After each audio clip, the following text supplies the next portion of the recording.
Hello everybody and welcome back to World of Warships Legends. My name is Spartan Elite 43 and tonight I am still sick as crap, but we are back taking our very first look at the new Tier 8 American Hybrid Battle Carrier, whatever you want to call it, the Delaware. So without further ado, let's get into our commander. We're running William Sims with Paolo DeRevel and Andrew Cunningham. Flammable Cannoneer, Gyrating Drill Bits, Marksmanship, Reaching Out XXL, and Fight Fire with Fire. I am running AA Mod 2, Steering Gears Mod 2, Concealment System Mod, and the Artillery Plotting Room that I've upgraded to Epic. I am fully upgraded. I'm running the Spotter Plane. I've got Italian Unity camo, or Italian Unity flag, and the Across the Storm camo. Sorry.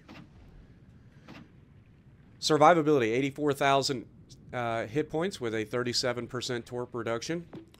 Aircraft, you got SB-2C Helldivers. They got 3,000 hit points apiece. They fly at 220 knots. You get 5 of them in a squadron, and they attack as one. The detectability range is 8 kilometers. Restoration time is 90 seconds. Torpedoes in the payload, they each drop 1. And maximum torpedo damage is 7,500 with a torp range of 2.3 kilometers. 50 knot torp speed.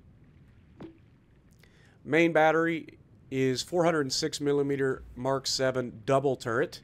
That is one double turret at the back of the ship.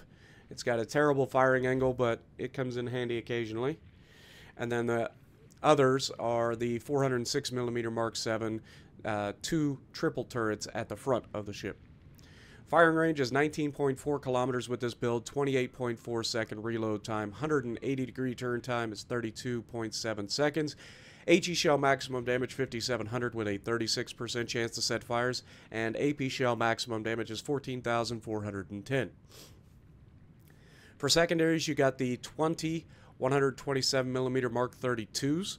They reach out to 5 kilometers, reload in 6 seconds, have 1,800 maximum HE shell damage with a 5% chance to set fires. For AA defense, you got 20 millimeter Oerlikon Mark 20s. You get 30 of those doing 92 damage per second, reaching out to 2.5 kilometers. Then you got the 76.2 millimeter Mark 33s. You get 28 of those doing 391 damage per second, reaching out to 6 kilometers with this build. And then you have the 127 millimeter Mark 32s. You get 20 of those. Those are dual purpose secondaries. 151 damage per second, reaching out to 6 kilometers. Maximum speed is 25.9 knots. Turning circle is 920 meters. And rudder shift time is 14.6 seconds with this build. Detectability by sea is 13.3, detectability by air is 11.1, guaranteed is always 2, and the detectability while firing in smoke is 14.9. I'm sorry guys, my voice is just dead. Win rate has been awful, not my fault, my teams have been terrible. As you can see from my average damage, I've been doing just fine. It's the teams that have been absolutely dog water this morning, so you guys know how it is. The more I play these ships, the better that win rate's going to get. We've averaged 142,000 damage with this ship across those 4 games, so not too shabby, right? And I've averaged 1,712 XP despite losing 3 out of 4. So the ship is doing its job. My teams have not. Armor. 32 millimeter bow means you can only be overmatched by Yama Musashi. Everybody else is pretty much normal. I will say this, the one thing that I've noticed about this compared to Louisiana, this thing tends to get its guns knocked out a lot more. Maybe it's just poor luck by me, but I've had my guns knocked out so many times already in the first 4 games that I've played. But overall, it's a pretty solid ship. As long as you're not dumb, this thing will be just fine. And you don't even need the planes. The planes come in handy, but if you're using the guns properly, you're going to be just fine. But yeah, as you can see, it's got an underwater citadel. It does kind of come up in the back, so keep that in mind. If you're going up against these things and they're kiting away and you can get a shot through the rear cheek, there's a good chance you can get that. Or if you're in a Yama or Musashi and you overmatch the rear of the ship, there's a good chance that you could potentially citadel it by shooting through the rear of the ship. Other than that, it's your typical American battleship sort of design. It's got a little bit lower citadel, but it's really not that much lower.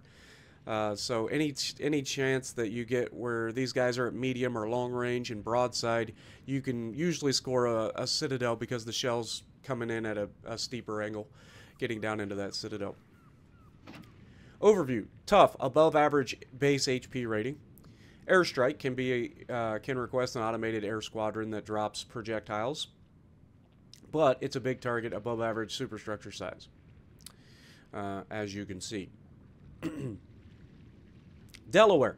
In the 1940s and 50s, the option of transforming the Iowa-class battleships into hybrid carriers was considered. A flight deck at least 350 feet long would need to be installed, and it would also be necessary to preserve the ship's combat power. Both requirements could be met by relocating the third turret to the ship's stern and replacing it with a twin gun turret to compensate for the weight. The year design was 1949. I hate this so much. as an Iowa fan, you guys know I can't stand this, but it's still a fantastic ship. So with that being said, let's take a look at her. We'll go over some of the details that you guys may not realize, but other than it being an absolute abomination, I'm actually surprised. Like the plans for the hybrid carriers of the Iowa class that I've seen didn't have a flat top like this. It had like a ramp that went over the top of the back of the superstructure. I think in my touring Battleship New Jersey video that I did, you actually can see that model of what the New Jersey or one of the Iowa classes with a hybrid carrier design would have looked like. Now that being said, you can actually get a lot of detail on this. You can see the elevator for the planes to come up to the deck with the little hangar door right there on the side of the ship. Got another one back here, which is actually how they can like load things into the ship potentially. So pretty cool. I like it. It's a fun ship. I'm not gonna lie, it is a fun ship to play. I think these hybrids have been a bright spot for the update so far, or at least in my opinion. They're not that hard to counter. They're just normal battleships. People don't know how to play them yet, and the planes, while they can be a little wonky to aim, aren't so bad to aim that you can't hit anything. And then to dodge the planes, generally speaking, once you see them pop up on the mini-map that they're coming for you, all you gotta do is change course or speed up, slow down, anything like that. You should be able to dodge most of them relatively easily. So, with that being said, let's get to the gameplay. Alrighty, so we're going to be on Scandinavia, and, of course, we're in the Delaware. Now, this map is one of my least favorites, not because the map itself is so bad. It does have some really annoying parts to the map, but the biggest thing that I hate about this map is that nobody ever plays it correctly. Specifically, nobody ever plays the middle of the map correctly. However, I think this time is one of the rare times where our team actually is going to play the middle of the map relatively properly. Is that because there's a division that spawned there? I don't know. But we're going to try to hold our side and go up the right flank. One of the things you're going to notice right off the bat, Lushun and an Alaska with us. That means we have a radar, we have an extended range sonar from the Lushun, so we should have a pretty solid advantage here, right? Depending on what we're up against. So we're going to try to push around the outside flank, set up a crossfire with the Alaska. Alaska's actually going to cut across our bow and head over to the island on the inside, or on the outside left of the cap. And that's going to allow him to be in a position to potentially help with the radar. But unfortunately, I don't think he actually ends up helping with the radar. The radar, he throws it too soon. I think if he had held that radar, it probably would have been a little bit better off. But either way, we are going to play this side about as good as it could possibly be played, and the enemy is going to throw this side about as much as they could possibly throw it. So as the Lachune pushes in and the Alaska pushes out to the edge, we are going to try to come around the back side of the island. It's going to take a little bit of time to do so, but if we can pull it off, we should be in a perfect position to catch people off guard because they won't know that we're here. Most people by now know that you usually spawn in groups of 3, right? So you can deduce if there's a couple of people that are spotted and one person that is not, there's probably another person somewhere, right? And if they're not spotted, you can kind of deduce by your location where that person might be coming from. And these are all things that you need to start paying attention to as you get higher and higher into the tiers of Legends. Because failing to understand where somebody might be or what they are trying to do is a good way to get sent back to port. Ask this Brisbane. Brisbane, a radar cruiser of his own, but no smoke or anything like that. And the Lachune, all sitting here ready to go to war, right? The Lachune's behind the island, so nobody can do anything about that. Brisbane has committed to the rush, which is usually a bad idea in a Brisbane.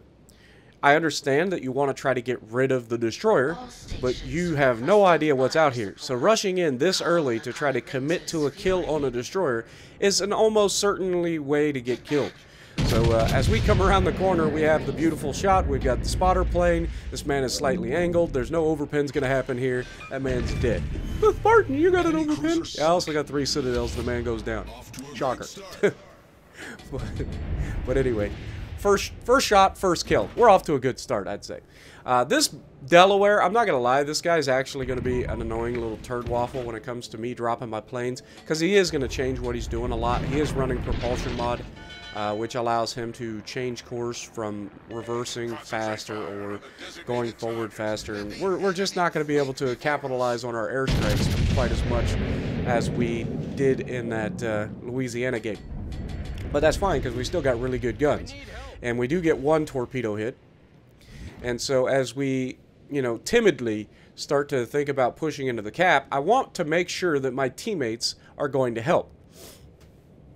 You can see my Lachune is still in the cap, but he's all the way on the outside. And my Alaska is kind of reversing into the cap. It's all kinds of awkward. All kinds of awkward. But I make the decision now at this point that I'm going to just commit to the push.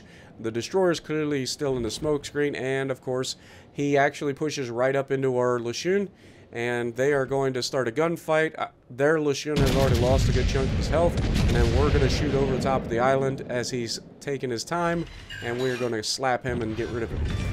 So we are already, what, 3 shots in, 2 kills. Not too shabby, right? 54K.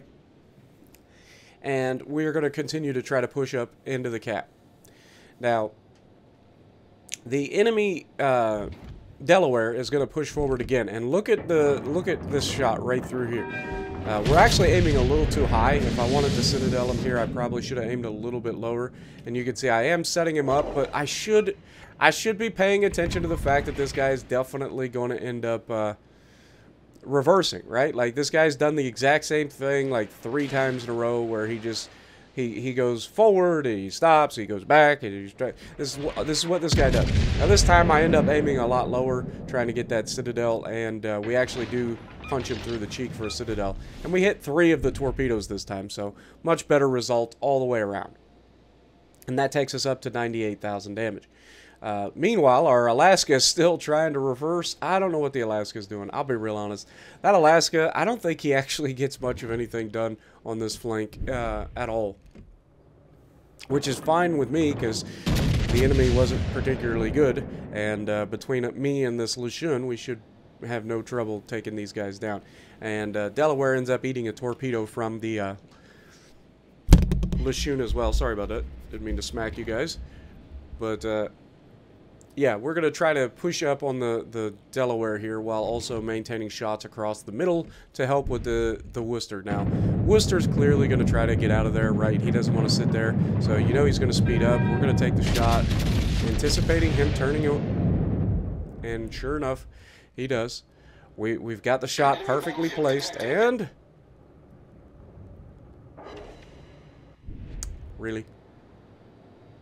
Really, game? You can't make that stuff up, man. That is one of the most annoying things that you can have happen. Now here, once again, we are going to place the torps. We're basically using auto-aim for the torps on this one, because I wanted to get the torps off as quickly as possible so that he was less likely to change course. Because we know this man's using propulsion mod.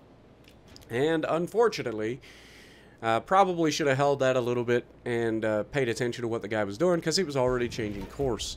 And because of propulsion mod, he goes from reversing at full speed to full speed ahead and getting out of the way of those torpedoes very quickly. It's real annoying. I'm not going to lie.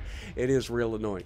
But the way I treat the airstrikes is it's bonus, right? Like, I'm fine with using the guns to just slap everybody around. Like, these guns are fantastic. They're American battleships, 16-inch guns. So, they're fantastic. I don't have any problem with them. So, with that being said, the next thing that we're going to try to do is get around the corner and slap this Delaware while he's broadside to us. But unfortunately, this guy ends up turning the corner and torping the Delaware, which forces the Delaware into a turn away. And then instead of aiming for the back of the ship, I fall for aiming at the belt. And I, of course, get absolutely nothing for it. Again, you're in that situation, aim further back. It'll be the last thing that angles against you, and usually you can punch through. And as we explained earlier, the rear cheek of these things can be exploited just below the turret. Can be exploited into getting citadels at closer ranges than the rest of it. But as you can see, we dodge his torpedo simply by changing course as well. We're going to aim high here, trying to get some pins through the flight deck, or the lower part of the flight deck. And we got a couple, but not anything too impressive. Here I was thinking about torping again, and I was like, you know what? Let's just hold on. You can see it's telling me that I need to lead by that much, and I'm like, I think I'll just hold. Now here, I just anticipate that he's not going to be able to do much to me. Yeah, he's going to get a few pins, but honestly, there's not a whole lot left in this game. And here we get a much better shot through the upper side plating of that flight deck. So, much better shot placement there to finish him off. And we're at 110,000 damage. We've killed every ship on our side of the map, so we've done our part. And this is where things start to take a little bit of an annoying turn for me in particular. Because I'm in a good position to counter the enemy, right? Like, I'm in a very good position to counter what the enemy's doing here. But our Lashun smokes up and then just sits there for the next, like, 4 minutes. And I'm not even joking. Like, this guy just loses all, like, I don't want to do anything from here on out. I don't understand it, but I'm like, I need to see. And I could have caught this Colombo before he turned away from us, potentially. You can see he does turn away here. And as much as I want to torp him, he's just outside my range. Remember, we only have 14 kilometers of range on these torps as well. And by 14 kilometers, that's 14 kilometers of airstrike capability, and then it's like, what, 2 kilometers or 2.8 kilometers of actual torp range. But here, we're going to aim high, try to get some shots into the superstructure of the Colombo. I was thinking that he was going to turn all the way back towards us, and I was going to aim for waterline, but since he's not, he's kind of staying angled away from us, we're just going to aim high. And we're going to chunk his superstructure a little bit. Nothing too crazy, but it was decent.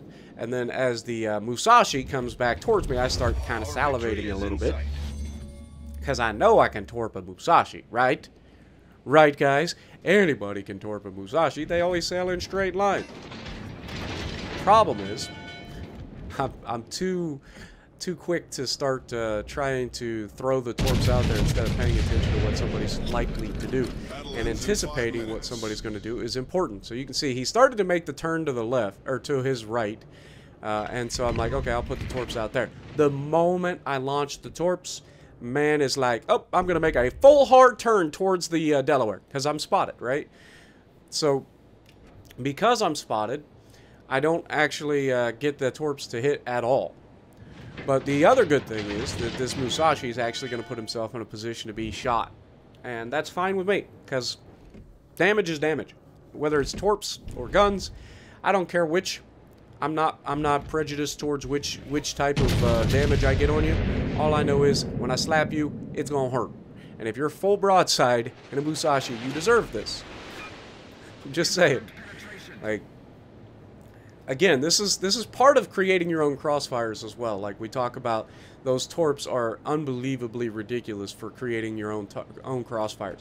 So you can try to torp somebody. Well, they'll choose to try to dodge those torps, and then when they dodge those torps, they're opening up the angle for you to shoot. So it is a yin and yang sort of scenario. Now here, I'm waiting for Napoli to come around. He's making the turn here, so we're going to go ahead and take the shot. But unfortunately, the person that's right next to us, that's a little bit closer, is the Ray Publi, and he has faster shells than us, so he gets the kill there. And that's going to unfortunately be the end of the game. But still, 150,000 damage, 3 kills, completely dominated our side of the match, got the flank on them, got a few extra shots in there towards the end. Pretty much showcasing the strength of these ships. Like these things are one-man armies essentially, and if you've got a decent amount of spotting, like you're going to be basically unstoppable. 150,000 damage. It's pretty nasty. Again, 2,500 base XP, top the leaderboard, and we didn't even get a cap. That's just all from us doing our job. So let me know what you guys think about these things down in the comments below, and if you like what I'm doing, punch the like button, leave a comment below, subscribe to the channel if you haven't already, and as always, I will see you in the next video.